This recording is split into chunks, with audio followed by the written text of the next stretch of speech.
How to make your relationship last as someone who's been in a relationship for 6 years without breaking up ever. For context, my boyfriend and I started dating when I was 15 and he was almost 17. Your late teens and early 20s are your most vital time when growing up, and we managed to get through it. Number one, this is the most important thing. You guys have to grow together. If you're in a relationship when you're in your 20s, you guys are both going to be finding new career paths, experiencing new things, and you have to be able to grow together, not separate. Number two, you guys need to be able to be independent. You guys should each be making new friends, going out, going on trips independently. This way, you guys won't be wondering if you're missing out on something just by being in a relationship. Number three, support each other in the choices you have to make. Again, you're going to have to be making big decisions, and having your partner support is going to make the biggest difference in the world. Number four, regularly go on date nights. You have to really work on prioritizing one another. Number five, be motivational for one another. There is nothing better than a couple that motivates both of each other to do better and excel further in their lives. Number six, spice things up in the bedroom. Being intimate regularly is so important in a long-term relationship because it just has that intimate connection that you can't get anywhere else. Number seven, never stop showing your partner affection. The second you stop complimenting your partner, telling them you love them, that is when shit starts to go wrong. Number eight, make sure your long-term goals are aligned. You gotta make sure that your end goals are aligned in terms of family, kids, where you wanna live. Number nine, make an effort to make each other laugh every day. This may sound kind of small, but I guarantee when you guys first started talking that you guys were both cracking up, cracking jokes, so why have that stop later on in your relationship? And number 10, as much as you should follow your dreams and do your independent life, you also have to be willing to make sacrifices. Hard decisions are gonna arise at this point in your life, and sometimes you will have to make sacrifices and compromise for your partner. Every relationship is different, and all that matters is you find something that works for both of you. And this is the final makeup look. Love you guys. Let's talk about why you should never trust a controlling man. First of all, a controlling man is somebody that is deeply insecure within themselves. Oftentimes, they're dating somebody a lot better than them, and they know it. It's the classic case of don't date a bad bitch if you can't handle one. Real men appreciate the attention and admiration that their woman gets, and controlling men feel insecure and threatened by that. When they feel this intense insecurity, they take it out on you by controlling what you do, what you wear, and who you see. When you're in a relationship like that, it's so much easier said than done to get out of it. Here's the thing, 9 times out of 10, the men are acting controlling because they are doing suspicious shit. For example, they don't want you to wear a certain outfit because they know that creeps just like them are going to be checking you out. Or maybe they don't want you to go out because when they go out, they flirt with every other girl. Here's the thing, if you're in a controlling relationship, every single one of your friends and family is going to be telling you to get out of the relationship, but they're not going to understand how attached you are in that relationship and how belittled you feel at this point. Side note, a man should never tell you what you should wear, who you should be with, where you can go. That is all up to you, not him. My advice to you is get the fuck out of that relationship.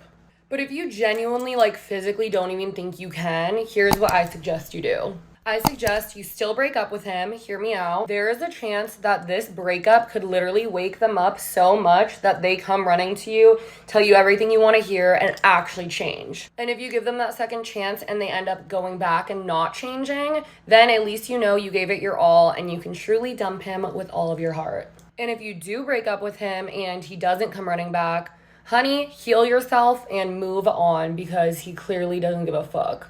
Let me also add that a lot of controlling boyfriends claim that their requests are just boundaries. No, that is just one of their many forms of manipulation. Also, if they use the line, I'm not telling you you can't go, but I'm gonna be mad if you do, that's not controlling, it's just the way I feel. So controlling, it makes me sick. Overall, if you're in a controlling relationship, just know you can always reach out to me and chat with me. You deserve so much better than a controlling man. Personally, I do think there's a chance that a man could change. However, I think give them one fucking chance, and if they don't do it, goodbye. This is it for the makeup. Love you guys. Let me know if you want part 2. Get ready with me while we talk about why you shouldn't be stressed about whether or not your partner is going to cheat on you.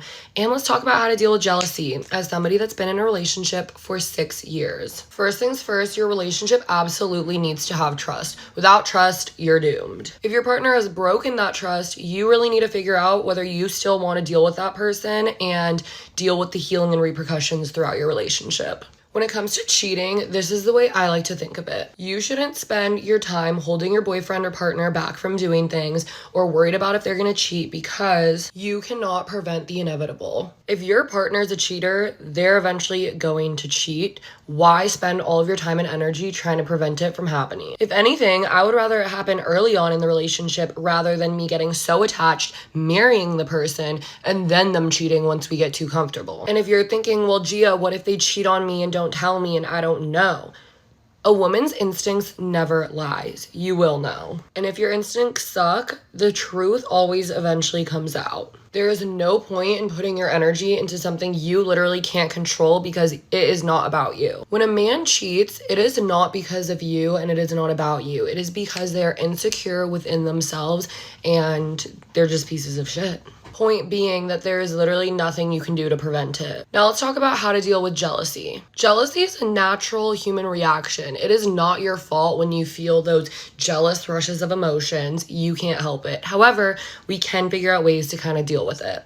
If your partner is actively trying to make you jealous by doing not okay things, obviously that's a different story. Low-key leave his ass. But let's say you get jealous for things he can't prevent. Like, for example, going to the bar with his friends. Or let's say he's long distance in college. We have to figure out a way to make everybody not feel so unwell every time something goes on. First things first, you need to establish equal boundaries within your relationship. As long as you both follow those boundaries, then it comes down to your mindset. You have to understand that your partner chose to be with you because of you and who you are. Like, yeah, your boyfriend might be around pretty girls. Guess what? Everyone's pretty these days. He chose you for who you are. Another big thing it comes down to is knowing your worth. If you were truly happy with yourself, you wouldn't spend all of your time being jealous about your partner. So maybe it's time to start figuring out why you are amazing so that way you'll know and you won't be jealous. And this is the final makeup look. Love you guys.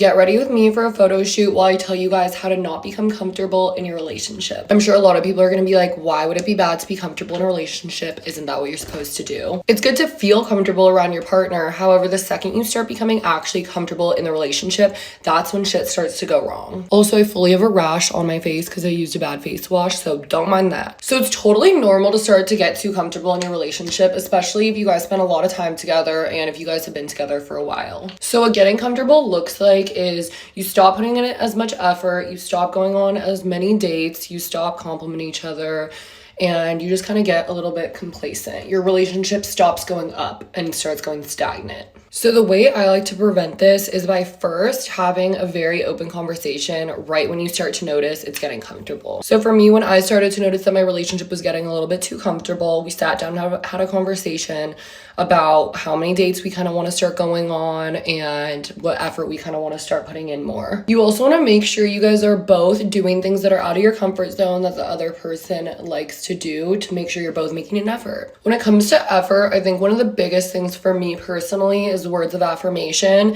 If I start to notice that my partner has been complimenting me less or saying like, I love you less, that's kind of got to change because we all deserve words of affirmation in our relationship. A big aspect is holding each other accountable. There's going to be different parts that you guys kind of stay comfortable in that the other person isn't. So you just have to be openly communicating about it and holding each other accountable. Another thing is you guys want to make sure you're having conversations and stuff when you go on dates and out to dinner. You don't want it to just be like, okay, we're here. Even though you guys have been together for a while, part of making an effort is making an effort in conversation. The worst thing is feeling like you're an old married couple when you are a young, fun, bomb couple. You guys deserve to be having fun, going out together, and just being in love. Now, if your partner is not making an effort to change and put more of an effort in, that is kind of when you have to reevaluate the relationship. I'm gonna do my eyes and brows off camera. Here is the final look. Anyways, love you guys. Don't let your partners get comfortable.